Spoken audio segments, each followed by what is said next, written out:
Hello everyone, welcome to web coding. आज के इस वीडियो में हम डिस्कस करने वाले क्वेश्चन जिसका नाम है लॉन्गेस्ट वर्ड इन डिक्शनरी। इस क्वेश्चन में हमें बताया गया है, इस क्वेश्चन में हमें गिवन है एक एरे गिवन है जो स्ट्रिंग्स का होगा और इसमें हमें फाइंड क्या करना है। ऐसा बोला है कि find the word of longest length where all of it substring starting from 0th index exist as a different word in array. इसका मतलब क्या होता है, चलिए समझते हैं इस गिवन टेस्ट केस के थ्रू। देखिए ये हमारा गिवन टेस्ट केस है। अब जो सेकेंड लाइन था उसमें क्या बोला था हमें, एक्चुअली ऐसा बताया गया था जैसे कि जो भी वर्ड्स है, जो भी वर्ड्स हमें इस डिक्शनरी के गिवन है वो सारे वर्ड्स एज एन जो भी लॉन्गेस्ट होगा उसके अंदर के जितने भी सबस्ट्रिंग्स है वो सारे एज ए न्यू वर्ड यानी कि इंडिविजुअल वर्ड प्रेजेंट होने चाहिए। फॉर एग्जाम्पल आपको दिखाते हैं, देखिए हम लोग अप्लाई को ले लेते हैं। ये जो अप्लाई है ये इंडिविजुअली अगर हम देखें तो देखिए ए भी प्रेजेंट है, ए पी पी भी प्रेजेंट है, ये अगर हम इतना कंसिडर करें। ए पी पी एल भी प्रेजेंट है अगर हम लोग ये इतना कंसिडर करें। देखिए पहले हम लोग एक काम करते हैं, सबस्ट्रिंग्स लिख लेते हैं इसकी क्या क्या होंगी। अप्लाई की सबस्ट्रिंग्स क्या क्या हो सकती है, फर्स्ट ए हो सकती है, ए पी हो सकती है, ए पी पी हो सकती है, ए पी सॉरी देखिए ए पी पी हो सकती है, ए पी पी एल हो सकती है and A P P L Y यानी कि अप्लाई खुद हो सकता है, राइट। सो अब देखते चेक करते कि ये सारी सबस्ट्रिंग्स हमारे इसमें प्रेजेंट है कि नहीं है। सो देखिए ए प्रेजेंट है, राइट, ए पी भी प्रेजेंट है, ए पी पी भी प्रेजेंट है, ए पी पी एल भी प्रेजेंट है and A P P L Y apply खुद भी प्रेजेंट है। हमें बताया गया है, हमें बोला गया है कि हमें ऐसा वर्ड फाइंड आउट करना है जो जिसके अंदर के जो सारे सबस्ट्रिंग्स है वो ऑलरेडी प्रेजेंट हो। गिवन सैंपल टेस्ट केस में, गिवन डिक्शनरी में सारे टेस्ट केस सारे सबस्ट्रिंग्स प्रेजेंट हो, राइट। जैसे कि अभी हम लोग अगर बनाना के लिए देखें तो देखिए बनाना क्या है, बी ए एन ए बनाना है, राइट। अब देखिए इसका क्या बी प्रेजेंट है इंडिविजुअल, यहाँ पर नहीं है, बी ए भी प्रेजेंट नहीं है, बी ए एन भी प्रेजेंट नहीं है। सो आप देख सकते हैं अगर कोई एक भी प्रेजेंट ना हो तो वो एज एन मतलब चेक करने की जरूरत ही नहीं है, बिकॉज उसके सारे सबस्ट्रिंग्स तो प्रेजेंट नहीं होंगे। सो वो हमारा वैलिड आंसर नहीं होगा। बट यहाँ पर क्या हमारा एक और वैलिड आंसर बन सकता है, अगर हम लोग ये बी ए एन को बनाना को अगर हम लोग ना कंसिडर करें, क्या हमारा एक और वैलिड आंसर बन सकता है। देखिए एप्पल के लिए चेक करके देखते हैं, यहाँ पर लिख लेते हैं एप्पल के लिए लिखते हैं। देखिए एप्पल की क्या क्या होंगे टेस्ट केसेस या सॉरी सबस्ट्रिंग्स क्या क्या होंगे एप्पल के। देखिए एक होगा, ए पी होगा, ए पी पी होगा, ए पी पी एल होगा और ए पी पी एल ई खुद होगा, एप्पल खुद होगा, राइट। तो देखिए ये सारे प्रेजेंट करते हैं। देखिए अगर आप ध्यान से नोटिस करोगे तो यहाँ तक तो ये दोनों का सेम ही है, राइट। सो विच मीन्स कि ऑब्वियसली ये प्रेजेंट करता है और हमें एप्पल और इसमें ये दोनों का सेम साइज है। अब इस क्वेश्चन में एक ये चीज हमें दिख के आती है कि अगर हमारे आंसर्स ऐसे एग्जिस्ट करते हैं जिसके अंदर दो आंसर सेम लेंथ के आ जाए, देखिए हमें लॉन्गेस्ट बताना जिसके सारे सबस्ट्रिंग्स ऑलरेडी प्रेजेंट हो, राइट। और अगर दो ऐसे आंसर्स आ जाए जो क्लैश कर रहे हैं एक दूसरे से, जो एक दूसरे से क्लैश कर रहे हैं, तो उस टाइम पे हमें क्या करना है, उस टाइम पे हमें लेक्सोग्राफिकल ऑर्डर में जो सबसे छोटा होगा वो रिटर्न करना है। अगर इस केस में हमारा आंसर क्या बन जाएगा, अगर हम लोग लेक्सोग्राफिकल लिस्ट में देखने गए, ऑर्डर में तो देखने गए, तो देखिए y यहाँ पर बड़ा है, ई छोटा है, तो हमारा आंसर क्या आ जाएगा, वैलिड आंसर एप्पल आ जाएगा। आई होप आपको एक क्वेश्चन समझ आ गया होगा। मैं एक बार फिर से रिपीट कर देता हूँ क्वेश्चन में करना क्या है। देखिए हमें कुछ स्ट्रिंग्स दिए होंगी, मतलब एक एरे दिया होगा ऑफ स्ट्रिंग्स, उसमें हमें कुछ ऐसे टाइप की स्ट्रिंग्स दी होगी और हमें जस्ट बताना है कि इसके अंदर से जो लॉन्गेस्ट वर्ड है इस पूरी डिक्शनरी में, जो लॉन्गेस्ट वर्ड है जिसके सारे सबस्ट्रिंग्स इस डिक्शनरी में प्रेजेंट है, वो हमें प्रिंट करना है। और अगर कोई दो वर्ड्स ऐसे आ गए जो क्लैश करते हैं, जिनका लेंथ सेम है और दोनों के अगर लॉन्गेस्ट सबसीक्वेंस दोनों के अगर सबस्ट्रिंग्स सारी ऑलरेडी प्रेजेंट है, तो उसमें हमें लेक्सोग्राफिकल ऑर्डर के हिसाब से जो छोटी वाली वैल्यू है वो हमें रिटर्न करनी है, कि छोटी वाली स्ट्रिंग हमें रिटर्न करनी है, जैसे हमने यहाँ पर देख लिया, ठीक है। अब तीसरी चीज ये बताइए, अगर नहीं है, अगर ऐसा कोई वर्ड ही प्रेजेंट नहीं है, जैसे फॉर एग्जाम्पल अगर हम ले ले हमें कुछ ऐसा दिया होता A B C D E F लिखते थे पी क्यू आर, तो देखिए अगर हमें तीन स्ट्रिंग्स का एरे दिया होता, यानी कि बस ये तीन स्ट्रिंग्स इनपुट में दी होती, तो इन तीनों में से किसी का भी सब स्ट्रिंग प्रेजेंट नहीं है। सो इस टाइम पे क्या होता है, इस टाइम पे हमें जस्ट एक खाली स्ट्रिंग रिटर्न कर देनी है, right. So with this I hope आपको क्वेश्चन समझ आ गया होगा। आप एक बार सोल्यूशन के बारे में सोचने की कोशिश कीजिए और हम लोग मिलते हैं फिर इसके सोल्यूशन वीडियो में। हेलो गाइस, तो अब डिस्कस करते हैं एक बार इसका सोल्यूशन। आई होप आप लोगों ने ट्राई किया होगा इसके बारे में। सो अब देखते हैं हम लोग कैसे कर सकते हैं। देखिए हमें यहाँ पर दिख रहा है कि A A P A P P A P P L A P P, इसके थोड़ा सा अलग लिख लेते हैं इन दो वर्ड्स को, A P P L E and A P P L Y. ये जो दो वर्ड्स हैं ये दोनों सेम लेंथ के, बट एक दूसरे का सबस्ट्रिंग नहीं है। क्यों नहीं है? बिकॉज इस और इस वर्ड की वजह से। बट क्या हम ये चीज नोटिस कर सकते हैं कि इन दोनों वर्ड्स में ये इतना जो सबस्ट्रिंग का पार्ट है ये कॉमन है। अभी हम लोग गिवन टेस्ट केस के हिसाब से चलने की कोशिश कर रहे हैं, ठीक है। हम लोग सोल्यूशन की तरफ बढ़ रहे हैं। तो देखिए क्या इन दोनों वर्ड्स के लिए ये दोनों कॉमन है? हम लोग इस वाले केस के लिए बाद में बात कर लेंगे। अभी के लिए हम जस्ट ये देख रहे हैं कि इन दोनों वर्ड्स के लिए क्या ये कॉमन है। हम लोग अगर कुछ भी करके नोटिस कर ले तो देखिए बनाना का तो कुछ आने नहीं वाला, बिकॉज बनाना का बी भी नहीं है हमारे पास as an individual word, B A भी नहीं है, बी ए एन भी नहीं है, सो बनाना तो आएगा नहीं। बट इन दोनों वर्ड्स के लिए क्या ये सारे वर्ड्स, इसकी जो सारी सबस्ट्रिंग्स है वो प्रेजेंट करती है, यानी कि वो ऑलरेडी प्रेजेंट है इसमें है। तो हम क्या करते हैं यहाँ पर, हम अपना ट्राइस का कॉन्सेप्ट यूज करते हुए क्या करते हैं, ये जो ये था इनके लिए कॉमन नोड बना लेते, इतने पार्ट के लिए कॉमन नोड बना लेते। सो देखिए वो कैसे दिखेगा, तो हम इसे इरेज कर दे। तो देखिए हम क्या कर सकते हैं, हम एक कॉमन नोड बना लेंगे इसके लिए, ए के लिए। देखिए फर्स्ट ए क्या हो गया, ठीक है, हम ऐसे धीरे धीरे चलते हैं, वर्ड बाय वर्ड चलता है डिक्शनरी के अंदर का। ए के लिए हो गया, बी के लिए देखते हैं। बी के लिए हमने एक वर्ड बनाया, ठीक है। उसके बाद हमने नेक्स्ट इस पे गए, बी से जो स्टार्ट होने वाला था वो पूरा बना लिया, B A N A N A. देखिए अब इस वाले वर्ड में जो हमारा एंडिंग कौन सा होगा, हमारा एंडिंग ये है, ठीक है। हमें एक वर्ड मिल गया जिसका एक एंड ये है। ए से जब स्टार्ट करते हैं हम, देखिए क्या ए एंड है? हाँ, ए एंडिंग में आता है, ठीक है। ए अकेले इंडिविजुअल प्रेजेंट है। नेक्स्ट वर्ड जो हमारा होगा वो कौन सा होगा, पी। तो देखिए ए पी के हमारा, या फिर ऐसे लिख लीजिए, देखिए बनाना हो गया। देखिए हम फिर से करते हैं, मैंने क्या बोलने की कोशिश की, हमने एक कॉमन, अभी हम लोग एक ट्राई बना रहे हैं, हम लोग जो ये वर्ड्स हैं इनके लिए कॉमन एक बनाने की कोशिश कर रहे हैं। तो देखते हैं, फर्स्ट हमने ए लिख दिया, ए एज एन एंडिंग प्रेजेंट करता है इस पूरे डिक्शनरी में, हमने उसे रेड मार्क कर दिया। बनाना जो लिखा उसका एंडिंग क्या था, ए था, उसे रेड मार्क कर दिया। अब नेक्स्ट वर्ड देखिए, ये और ये वर्ड हो चुका है। अब नेक्स्ट वर्ड कौन सा है, ऐप का है। तो ए ऑलरेडी है हमारे पास, हमने पी लिख लिया और एक और पी लिख लिया। इसमें हमारा एंडिंग क्या है, ये वाला पी है, ठीक है। तो हमारा ये वाला भी हो गया। अब नेक्स्ट वर्ड क्या है, एपी है। तो एपी के हम लोगों को ऑलरेडी प्रेजेंट कर रहा है यहाँ पर। हाँ, तो ये देखिए अगर मैं इसको एंडिंग कंसिडर कर लूँ तो ये दोनों मिला के एपी बन जा रहा है, तो हमारा एपी भी हो गया। अब नेक्स्ट वर्ड क्या है, एपीपीएल। तो अब हमने एल को कंसिडर कर लिया, यानी कि एल को एज एन इंक्लूड कर लिया। यहाँ पर देखिए एपीपीएल को इंक्लूड कर लिया और हमने उसे एज एन बना लिया, हमारा एंडिंग बना लिया।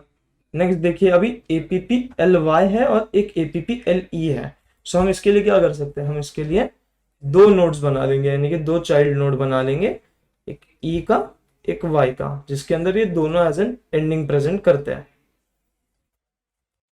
सो यहां से अगर हम लोग अब चेक करना स्टार्ट करें तो क्या हम लोगों को एक आंसर मिल रहा है। देखिए हमें दो आंसर मिल रहे हैं, एक ये, यहाँ से ए से पी पे गए, पी से यहाँ पर हम लोग वर्ड बनाते गए, राइट, यहाँ पर है, एंड फिर यहाँ से यहाँ पर गए और यहाँ से यहाँ पर गए। देखिए दोनों इसके लिए एप्पल एंड अप्लाई, इन दोनों वर्ड्स के लिए जो फर्स्ट इतना पार्ट था, जो ये वाला पार्ट था, वो कॉमन आ रहा है, राइट।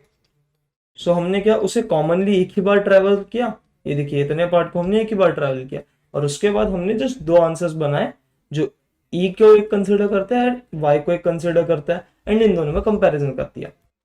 सो इसके थ्रू आप एक चीज नोटिस कर सकते हैं कि हम लोग जो ये शेयर्ड नोड्स है यानी कि ये जो प्रीफिक्स है ये हम लोगों ने ट्राई से मेंटेन कर लिया और उसके बाद जाके क्या कर दिया हमने काम जस्ट डिस्ट्रीब्यूट कर लिया यानी कि ई और वाई के लिए हमने काम डिस्ट्रीब्यूट कर दिया। देखिए आपको फिर से दिखाता हूँ, ये वाला जो इतना पार्ट था ये कॉमन था तो हमने इसे क्या कर दिया एक शेयर्ड नोड बना लिया इसका, राइट। ये शेयर्ड नोड में आ गया और बाकी जो जहां पर काम डिस्ट्रीब्यूट हो रहा था वो हमने वो कर दिया। सो हमने ये ट्राई से इतना पार्ट मेंटेन कर लिया और इन दोनों में काम डिस्ट्रीब्यूट करके अलग अलग आंसर बना दिया। सो हमारा ट्राई इस तरीके से यूज आ रहा है। देखिए हम लोग एक और एग्जांपल लेने की कोशिश करते हैं।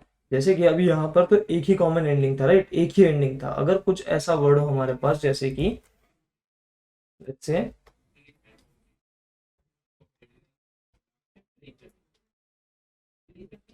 ये अगर हमारे पास ये एक वर्ड का स्ट्रिंग गिवन होता है, इन तीन वर्ड्स का स्ट्रिंग गिवन होता तो हमारा एक ये कैसा बनता, देखिए W होता फिर O होता, ये दो वर्ड्स हो गए।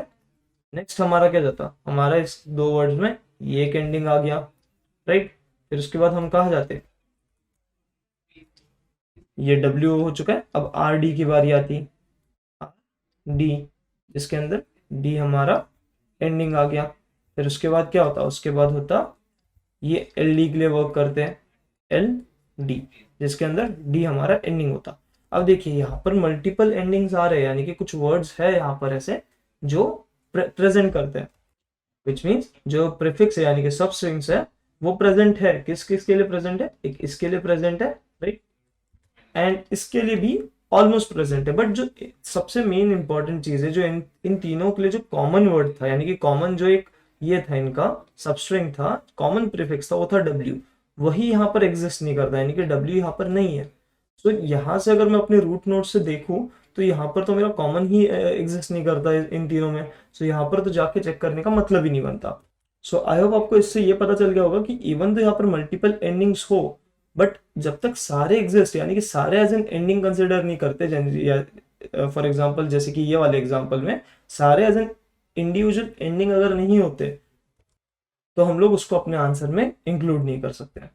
सो उसी तरीके से अगर हम लोग अब एप्पल को देखने गए या फिर इस वाली स्ट्रिंग को देखने गए तो कैसे होगा, देखिए हम पहले अपने रूट नोड से ए को देखेंगे और कहेंगे कि देखिए ए हमारा as an individual ending consider होता है तो ए हमारा एक वैलिड आंसर बनने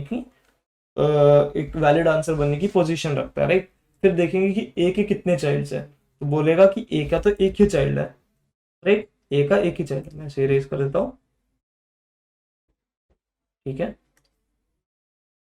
तो हमने क्या देखा कि ए का तो एक ही चाइल्ड है तो ए पी ये भी, और वो जो चाइल्ड है वो भी एक एंडिंग है सो ये भी एक वैलिड आंसर बनने की पोजीशन रखता है। पी के कितने चाइल्ड है, उसका एक चाइल्ड है सो ए पी पी भी एक वैलिड आंसर बनने की पोजीशन रखता है। उसका नेक्स्ट जो इस वाले पी के कितने चाइल्ड है, एक चाइल्ड है तो ए पी पी एल भी एक वैलिड आंसर बनने की पोजीशन रखता है। अब एल पे आके हम देखते हैं कि एल के कितने चाइल्ड्स हैं। सो यहाँ पर वर्क डिस्ट्रीब्यूट हो रहा था जैसे हमने कहा था तो एल के दो चाइल्ड है, एक हो गया एप्पल यानी कि A P P L E और सेकंड हो गया apply A P P L Y, right. So ये दोनों भी वैलिड आंसर्स रखने की पोजीशन रखते हैं। अब हम देखेंगे कि इन सभी में सबसे बड़े कौन से दो स्ट्रिंग्स है, ये दो सबसे बड़ी स्ट्रिंग्स है। अब इसके बाद हमें क्या करना है, इसके बाद जस्ट हमें वही आंसर को अपडेट करना है यानी कि देखिए हमारा जो आंसर कहाँ बनेगा, हमारा आंसर इस पॉइंट तक बन जाएगा। यहाँ पर आके हम लोग DFS लगा देंगे, ई पे आके हम लोग DFS लगा देंगे यानी कि यहाँ से यहाँ पर जाके देन यहाँ पर आएगा चेक करेगा। बट हमारा आंसर इस पॉइंट पे ई पे बन जाएगा हमारा आंसर। और हम लोग अपडेट कब करेंगे हमारे आंसर को, हमारे आंसर को तब हम अपडेट करेंगे जब आंसर का जो लेंथ है ना हमारा, वो लेंथ जो करंट लेंथ है, करंट जो हमारा लेंथ है उससे जब छोटा हो जाएगा तब जाके हम लोग हमारे आंसर को अपडेट करेंगे। यानी कि हम ऐसे लिख देते हैं अपडेट आंसर। सो इसका मतलब क्या हुआ, इसका मतलब ये हुआ कि देखिए हम लोग जब स्टोरिंग का काम कर रहे हैं, हम लोग तो स्टोरिंग का काम इस ऑर्डर में कर रहे हैं, लेक्सोग्राफिकल ऑर्डर में, यानी कि ए से जेड की तरफ हम लोग ट्रैवल करेंगे, ठीक है, ए से जेड की तरफ ट्रैवल करेंगे। देयरफॉर जब हमारा ट्री बनेगा वो ऑब्वियसली जो ई है उसको पहले स्टोर करेगा यानी कि ई की तरफ पहले जाएगा, ई को लेफ्ट साइड में रखेगा और जो बड़ी वैल्यूज है उनको वाई साइड पे रखेगा, सॉरी राइट साइड पे रखेगा। और जब हम लोग डीएफएस लगाएंगे तो वो ई पहले ई पे ट्रैवल करेगा, देन वो वाई पे ट्रैवल करेगा। सो उसकी वजह से हमें जस्ट तभी अपडेट करना है जब हमारा आंसर का जो लेंथ होगा वो करंट लेंथ से छोटा हो जाएगा। इसका मतलब ये है कि देखिए अगर यहाँ पर कुछ ऐसा वर्ड होता, फॉर एग्जाम्पल मैं आपको दिखाने की कोशिश करता हूँ, जैसे कि एक और कुछ वर्ड होता APPLE ए करके, एक और ऐसा ए करके वर्ड होता, तो या फिर ए के बाद ऐसा लिख लेते हैं APPLYE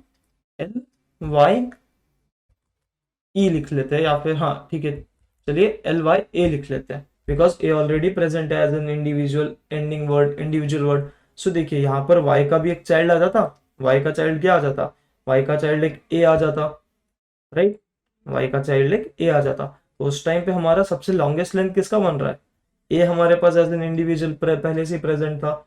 सो यहाँ से हमारा ये वाला लॉन्गेस्ट बन रहा था, देखिए ये वाला लॉन्गेस्ट बन रहा था, तो हमारा आंसर अपडेट हो जाएगा। सो उस टाइम पे हमारा फाइनल आंसर क्या आएगा, हमारा फाइनल आंसर APPLYA करके आंसर आएगा, राइट। सो आई होप आपको ये समझ आ गया होगा। इसे इरेज कर लेते ताकि कंफ्यूजन ना हो। सो विद दिस आई होप आपको ये समझ आ गया होगा कि हम लोग यहाँ पर किस तरीके से ट्राइस का इस्तेमाल कर रहे हैं। देखिए मैं फिर से एक बार रिपीट करता हूँ, हम एक्चुअली कुछ नहीं कर रहे, जस्ट हम लोग जो कॉमन वर्ड्स है उनको हम लोग एक पर्टिकुलरली ऐसा कह सकते हैं कि हम लोग जो कॉमन नोड्स है या फिर कॉमन चीजें हैं उनको हम लोग एक शेयर्ड नोड में रख रहे हैं। ये शेयर्ड नोड का मतलब क्या हो गया, ये शेयर्ड नोड का मतलब हो गया कि हम लोग इनको एक ही बार ट्रैवल करेंगे, राइट। और जहां पर ये वर्क डिवाइड करने वाले हैं हम लोग जस्ट वहां पर जाके डीएफएस लगा देंगे। सो इतना ही काम करना है और हमारा आंसर कब अपडेट होगा, हमारा आंसर तब अपडेट होगा जब हमारा करंट लेंथ होगा वो हमारे करंट आंसर से या फिर जो प्रीवियसली मेड आंसर है उससे ग्रेटर हो जाएगा, राइट। सो आइए एक बार इसे कोड करके देखते हैं ताकि और आपको अच्छे से क्लियर हो जाए।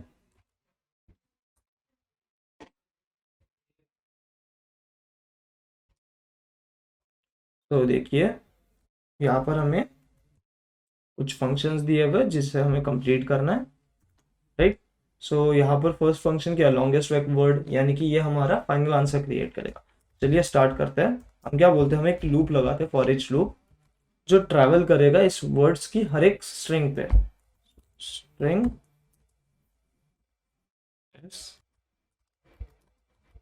वर्ड्स, और ये क्या करेगा, ये इंसर्ट करेगा जो हमारा रूट है, यानी कि जो करंट हमारा रूट नोड है वो और उस स्ट्रिंग को, राइट। और डीएफएस को कॉल कर देंगे हम लोग बाहर से, डीएफएस किस पे कॉल करेंगे, हम रूट पे कॉल करेंगे। बट हमें ये रूट नोड भी तो चाहिए होगा ना, हम जिस चीज पे कॉल करना चाहते हैं वो रूट भी तो चाहिए, तो हमने वो एक क्रिएट कर लिया, नोड रूट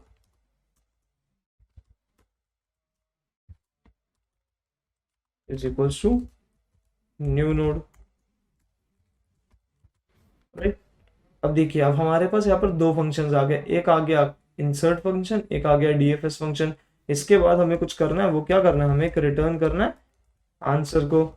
और आप देख सकते हैं हमारा आंसर एज एन स्टैटिक दे रखा है, यानी कि हम लोग यहाँ पर क्या कर रहे हैं, अगर स्टैटिक दिया तो हमें पता है, यानी कि ग्लोबल दिया तो हम लोग यहाँ पर कौन सी स्ट्रैटेजी यूज करते हैं, हम लोग यहाँ पर यूज करते हैं ट्रैवल एंड चेंज वाली property, right. Travel and change वाला मेथड यूज करते हैं। इसका मतलब क्या, हम लोग ट्रैवल करते जाएंगे इस पूरे इस पे and side by side change करते जाएंगे। सो चलिए स्टार्ट करते हैं फिर से आगे का। हम लोग अभी ये फर्स्ट हम लोग इंसर्ट फंक्शन को कंप्लीट करेंगे, देन डीएफएस को करेंगे, राइट। सो इंसर्ट फंक्शन में क्या है, सो इंसर्ट फंक्शन में हमें कैरेक्टर्स को ऐड करते जाना है। सो हम लोग एक लूप चलाएंगे और int is equals to 0 i less than जो हमारा स्ट्रिंग आ रहा है उसके साइज से, यानी कि साइज से छोटा हो and i plus plus, right. Next हम चेक करेंगे इफ हमारा जो करंट रूट है यानी कि करंट नोड है उसके चाइल्ड में जो ये ch है, यानी कि ये जो कैरेक्टर है, हमें पहले कैरेक्टर को एक्सेस करना पड़ेगा। तो कैर ch इज इक्वल्स टू क्या होगा, s डॉट एट i, यानी कि जो करंट इंडेक्स है उसके ऊपर का जो कैरेक्टर है वो अगर एग्जिस्ट नहीं करता होगा, ch माइनस ए, अगर वो एग्जिस्ट नहीं करता होगा तो क्या करना है, हमें एक नया नोड क्रिएट करना है, इसका चाइल्ड यानी कि इसको लिख लेते हैं इक्वल इक्वल टू नल। तो उस वक्त हमें एक नया नोड क्रिएट करना है with same value,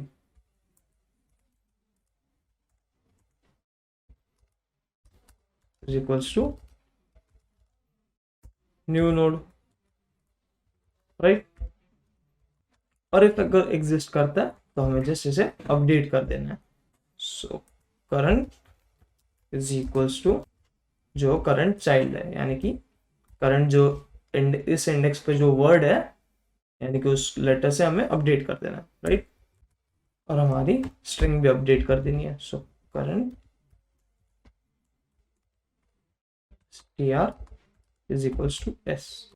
so with this हमारा इंसर्ट फंक्शन कंप्लीट होता है। अब डीएफएस पे क्या करना है, हमें चेक करना है कि हमारा चाइल्ड एग्जिस्ट करता है कि नहीं है, यानी कि हमारा जो ये लॉन्ग स्ट्रिंग है, एक सेकेंड, हमारा जो ये वाला लॉन्ग स्ट्रिंग है वो एग्जिस्ट करता है कि नहीं है। अगर ये करता है तो हमें कुछ करना है, और नहीं करता तो कुछ और काम करना है। सो उसके लिए क्या होगा, फॉर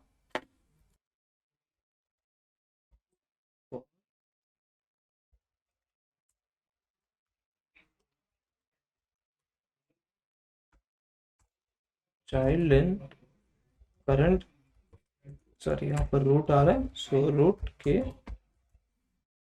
चाइल्ड्स में हमें आइट्रेट करते हुए चेक करना है if child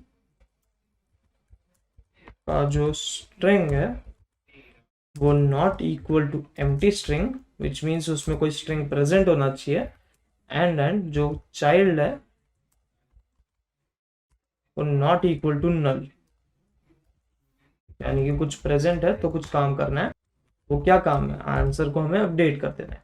answer is equals to child का str, यानी कि चाइल्ड की स्ट्रिंग। बट एज हम लोगों ने एक चीज डिस्कस करी थी कि ये कब अपडेट करना है, ये जो अपडेट करना है वो कब करना है, ये तब अपडेट करना है जब हमारा आंसर का जो लेंथ है वो करंट लेंथ से छोटा हो जाए, तब अपडेट करना है, राइट। सो हम लोग यहाँ पर एक और कंडीशन लगाएंगे। वो कंडीशन क्या होगी, if answer dot size is less than child का जो स्ट्रिंग है, सॉरी चाइल्ड के अंदर जो स्ट्रिंग प्रेजेंट है उसके साइज से जब छोटा हो जाए तब हमें इसे अपडेट कर देना है, राइट। और इतना होने के बाद हमें फिर से डीएफएस लगा देना है। किस पे लगाना है, चाइल्ड पे लगाना है। एंड विद दिस हमारा ये फंक्शन भी कंप्लीट होता है। एंड ओके, सो हमने क्या क्या कर लिया अब तक, फिर से एक बार देख लेते हैं, एक बार पहले रन करके देखते हैं, फिर उसके बाद समझने की कोशिश करते हैं फिर से।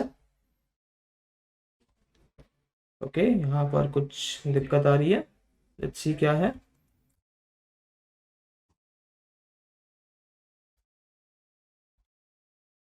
या हमने फर्स्ट यहाँ से स्ट्रिंग्स को लिया, डीएफएस को कॉल किया, लेट्स पहले इंसर्ट को कॉल किया, लेट्स सी इंसर्ट का फंक्शन एक बार देख लेते हैं। ओके, सो क्या बोलता है इंसर्ट, पहले तो कैरेक्टर निकाल लो उस करंट इंडेक्स पे जो होगा, यानी कि स्ट्रिंग को निकाल लो, राइट। ओके, और अगर वो है तो उसे, अगर एग्जिस्ट नहीं करता तो न्यू नोड बना दो उसका, राइट, नहीं तो अपडेट कर दो, ठीक है। स्ट्रिंग को str पे वो डाल दीजिए, ओके, राइट। यहाँ पर हमने चेक किया फॉर नोड ऑफ चाइल्ड,